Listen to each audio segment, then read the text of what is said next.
Okay, let's wrap up this Mad Lib program.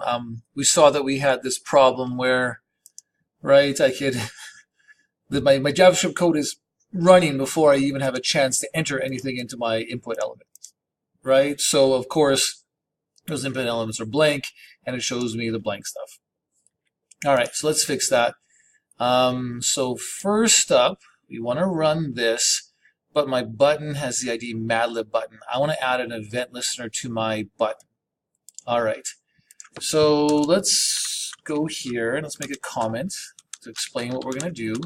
Add event listener. So document.get element by ID. I totally forget what it is. No, mad lib button. I better check that just to make sure. That's a common mistake. Mad lib button, capital L, capital B. Good. Mad lib button, awesome. Dot add event listener, and we want to listen for a click event, and then I want to do a function which I have to define, but I'm going to call it mad libit. Turn into a mad lib. So now I'm going to make a comment for my event. Event functions, or function in this case, just one function mad libit. Open and close parentheses, open and close braces.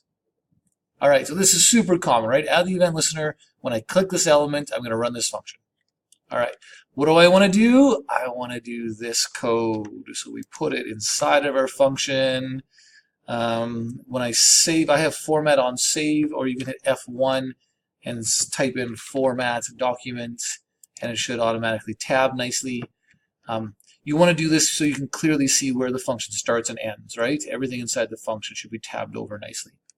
So when I click the button, I'm going to get the user input, which hopefully there's something there, and then I put the string together and alert the message. Let's see if that works.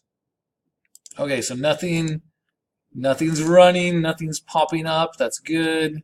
Let's add this. What did I do before? Cinderella. Verb would be walk, and the lizard. Sure. I hit Mad Lib, and it says Cinderella and I walk the lizard. Cool. All right, so it built the message, outputted in the alert. All right, so that's getting that input, storing it in variables, using these input elements dot value, right? Get the value of the input element stored in variables. All right, now instead of the alert, remember we had this paragraph with the ID output. So we've done this a bunch of times before, right? I can just go document.get element by ID. The ID is output, and I can use that inner HTML, right? I want to set the inner HTML, the content of that paragraph, to be message, right? Did you see something cool with Visual Studio Code? Notice how this variable here is grayed out. And that's basically here. It says message is declared, but its value is never read, right? It's saying you haven't used this variable yet.